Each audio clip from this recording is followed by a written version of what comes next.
Yo, what's going on, YouTube? And welcome back to Goal Line Hockey. It's your boy, Kevin Forte, and we are taking a look today at Shaka's team. Shout out to Shaka. It's the San Jose Sharks. So the San Jose Sharks had an interesting offseason, and I think, for better or for worse, they're in a rebuild. And I think going into it knowing that they're in a rebuild, I think this makes a lot more sense with where they're at.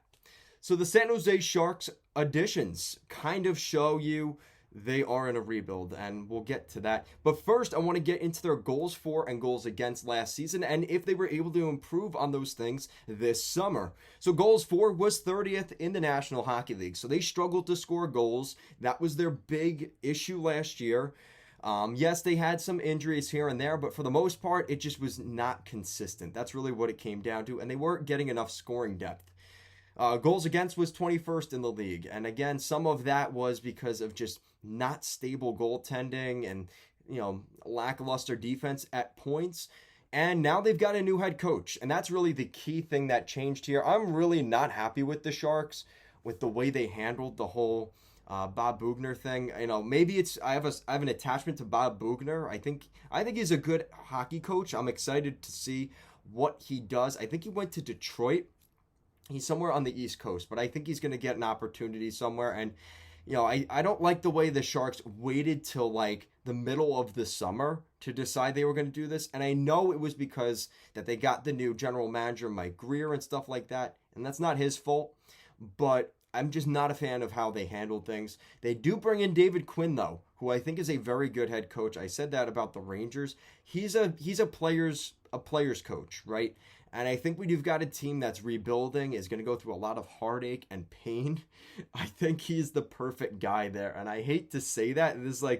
It's basically walking into a situation where you've got a ball behind you that's like 50 miles that way and rolling right toward you. And David Quinn just has his back smiling to it. It's one of those things. That's kind of where the Sharks are at.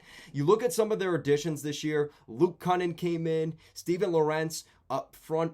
I like Steven Lorentz. He was really good in Carolina. He was really good with the Charlotte Checkers. Won a AHL championship. I know, take with that with what you will. But he scores goals. I think he's going to be a good addition there. And, to a lesser extent, I think he replaces what they're going to lose with John Leonard, who went to Nashville. On the back end, Marcus Nudavara and Matt Benning were the bigger additions to the blue line. For the most part, not really much change there. I think the Sharks, again, you're looking at more ice time for Radim Šimić and Mario Ferraro. That's really what's going to change next year, I think. They just have so much money invested in Karlsson and Vlasic. I don't know what they're going to do with that. But I expect to see a little bit more of Ryan Merkley next season. He's 22 years old on the final year of his entry-level contract, so he's probably going to need a big season this year. So I'm excited for the Sharks. I think that they're not going to be a playoff team. They're actually going to be very far from a playoff team. I have them finishing 8th in the Pacific Division, which does mean, here's the positive thing, they'll be right at the top of the list for Connor Bedard. And I think that is their saving grace next season.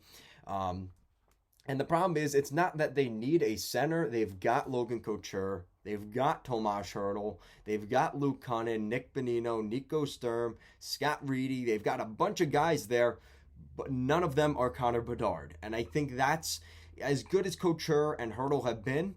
I think if they got Bedard, things would change pretty drastically, quickly in San Jose.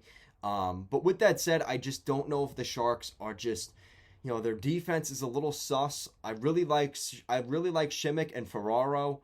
But other than that, I have a lot of questions, even with Vlasic and Karlsson there. The goaltending is good, but it's one of those things where, is there too many people at the party where you actually have a diminishing return? Because you've got Kakinen, Reimer, and Hill. You don't need all three of those guys. All three of those guys, to a lesser extent, are the same role. You need to limit that down to 2. I've heard rumors that James Reimer could be going here very soon for a second-round pick. So hopefully he gets dealt and he gets an opportunity for more ice time. But with that said, they've also got some injuries. Nikolai Nijov, Kevin Labanc, are those guys healthy for next season? Again, these are all things that affect how the Sharks end up. But looking at the roster right now and with what happened last season, I do have the Sharks finishing 8th in the division. So sorry, Shaka, for that, but that's kind of where I have the Sharks. But let me know what you guys think in the comments section down below. Where do you think the San Jose Sharks finish for the 2023 season? Do you think they make the playoffs? As crazy as that sounds, maybe they do. Let me know what you think. Thank you so much for watching, and I'll see you again next time.